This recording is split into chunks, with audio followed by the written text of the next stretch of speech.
افطاری کرنے کے بعد، جب آپ غروب آفتاب کے بعد افطاری کرتے ہیں نا، تو افطاری کرنے کے بعد جب تک آپ دوبارہ سو نہیں جاتے اس وقت تک آپ کو کھانے پینے کی اجازت ہے، اس وقت تک آپ کو کھانے پینے کی اجازت ہے۔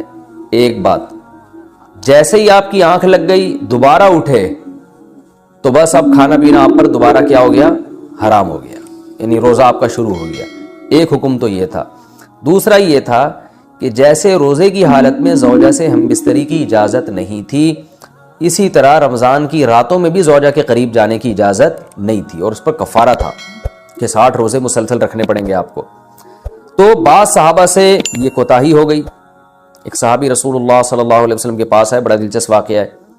ان سے رمضان کی رات میں اپنی زوجہ سے ہم بستری ہو گئی، تو آپ صلی اللہ علیہ وسلم نے فرمایا کہ وجہ کیا تھی، کیسے ہوا تم سے، کیوں ہو گیا یہ؟ تو انہوں نے فرمایا، یا رسول اللہ، میری زوجہ کی پنڈلی میں نے دیکھی، اس پہ نظر پڑی، وہ انہوں نے کہیں اپنا پائنچہ اوپر کیا تو بس میں جو ہے وہ برداشت نہیں ہوا اور میں مجھ سے جمع ہو گیا۔ تو آپ صلی اللہ علیہ وسلم مسکرائے اور آپ نے فرمایا کہ 60 روزے رکھو۔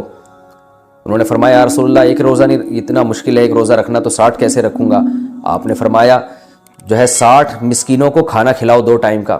انہوں نے عرض کیا، یا رسول اللہ، میں تو خود مسکین ہوں، میرے پاس تو کھلانے کے پیسے نہیں ہیں۔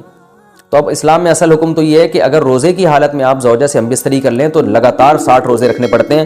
اس کی اگر استطاعت نہیں، یعنی آپ بوڑھے ہیں، بیمار ہیں، تو پھر آپ 60 مسکینوں کو 2 ٹائم کا کھانا کھلائیں گے۔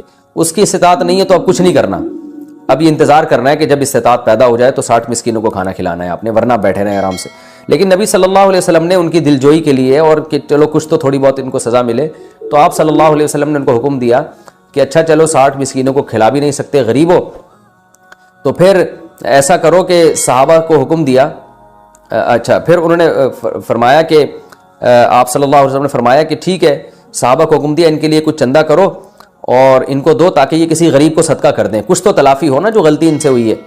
تو صحابہ نے سب نے کچھ چندہ کیا اور ان صحابی کو پکڑایا کہ بھائی مدینہ میں کسی مسکین کو صدقہ کر دو۔ تو انہوں نے عرض کیا، یا رسول اللہ، مجھ سے زیادہ مسکین کو صدقہ کروں میں، یعنی سب سے بڑا مسکین تو میں ہی ہوں۔